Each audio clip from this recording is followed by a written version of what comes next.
All right. I was told to try a couple other tools.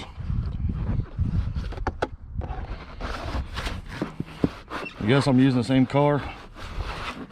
Right now, let's go ahead and bag the door. I'll take in some of the emails you guys have sent me.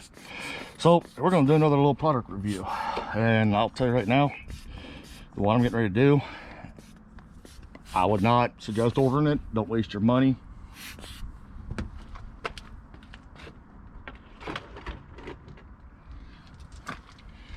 Who in their right mind is going to try putting something that big, you know, through a door? I'm not even going to attempt to do it because just the size. Look at that through there. I'm not going to risk blowing out a window or anything. So that one there just goes to the junk pile. So yeah, you've seen some of the tools they have out there. Hey, if you got a tool you want me to check out, whatnot, do a review on, I can. Let's go ahead and stay safe out there and have a good day.